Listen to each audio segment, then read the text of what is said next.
জমিনে ওলামায়ে ইকরাম ক্ষমতায় আসুক, এটা আমরা চাই কি চাই না? তাহলে আগামী নির্বাচনে যখন ধানের শীষ মার্কা ভোট নিয়ে আপনার কাছে আসবো, আবার মামুনুল হক রিকশা নিয়ে আসবো, তখন ভোটটা দিবেন ধানের শীষে না, ভোটটা দিবেন কোন জায়গায়? রিকশা মার্কায়। ভোট চলবে কোন জায়গায়? কারণ এই রিকশা মার্কা কোরআনের আইন অনুযায়ী দেশ চালাবে। কথা বলো ঠিক কিনা?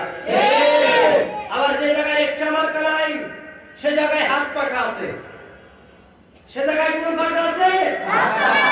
রিকশা মার্কায় যে জায়গায় না থাকবে ওই জায়গায় আমরা ভোট মারবো কিসে? হাত পাকা। আবার হাত পাকা যে জায়গায় নাই ওই জায়গায় দেখবেন দাড়িপাল্লা আছে। কি পাল্লা? রিকশাও নাই, হাত পাকাও নাই, দাড়িপাল্লায় আছে। দাড়িপাল্লায় ভোট মারবো, কারণ দাড়িপাল্লায় ভোট মারার সাথে সাথে যখন দাড়িপাল্লা পাস করবে, রিকশা মার্কায় পাস করবে, পাকা মার্কা পাস করবে, সাথে সাথে বাংলাদেশের কোরআনের আইন চালু হয়ে যাবে। কথা বলো ঠিক কিনা?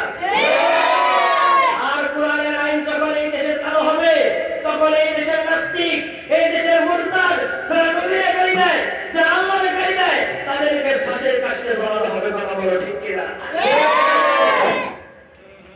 এইজন্য কোরআনের আইন এই দেশে চালু করার দরকার আছে না?